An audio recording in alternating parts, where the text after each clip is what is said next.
CBS News. That's the money question here. I mean, an 80% increase in family units. That's adult illegal aliens with minor children, not necessarily actual families, just adults with children. An 80% increase. What did change between July and September? Well, the problem lies in, we call the policy zero tolerance policy. What it's really called is following the law. And what happened was under Obama, we stopped following the law, and you saw family units crossing the border illegally tick up. When President Trump started to follow the law, which they called zero tolerance, you started to see these numbers kind of take a little bit of a dip, but you had all the propaganda that you had family separations on the border, children in cages and so on. That was later proven to be, those pictures that circulated were proven to happen under Obama.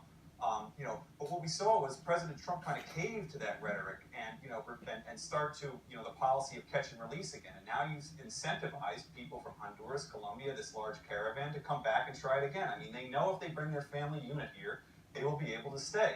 I mean, these are huge loopholes. They come to the border, they're not at a port of entry, they claim asylum, they get arrested, they stay together, and eventually what happens is they're let go because you can't keep family units apart for more than 20 days. So I mean, this is really a big scheme on the part of the media and the Democrats to create this propaganda, because this is what they want to see, is open borders. Right, and the left accuses us, of course, of being uncompassionate. They say you lack compassion completely, you have no heart here. There is a proper, lawful way to claim asylum, and anybody who is a victim of their government or fears for their life is welcome to claim asylum at these ports of entry. These family units, these adults with minor children, are not going through the legal process for asylum. They're crossing our border illegally first, and then when they're caught by Border Patrol, they're saying, well, we're not illegal immigrants hopping the border, we're asylum seekers, because they think that's going to make it more likely that they aren't just deported straight up. The Washington Post, though, this is what they say. I want to read this. The Washington Post said, large groups of 100 or more Central American parents and children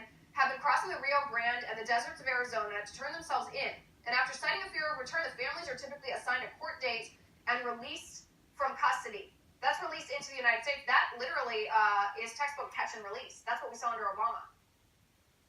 Right, and this whole idea that it's not humanitarian to enforce a law on the border is garbage. I mean, look at where they're taking these kids from. They're taking them from Honduras, Colombia, Guatemala. This is an incredibly long, dangerous journey. You've incentivized smugglers to kidnap kids and sell them to people that want to come across the border. They use them as mules. God only knows what happens to these kids when they come to the United States. There's nothing humanitarian about it. If you saw the coverage last time of when Trump was, enacted his quote-unquote zero tolerance policy, some of the Border Patrol agents said this is the first time some of these kids have seen a bed in months when they got to the border. I mean, this is an incredibly sad and disturbing thing we're doing. We're incentivizing with these poor kids that are coming from, these Central American countries on this incredibly dangerous journey. So it's complete nonsense to say that us enforcing the border is somehow inhumane.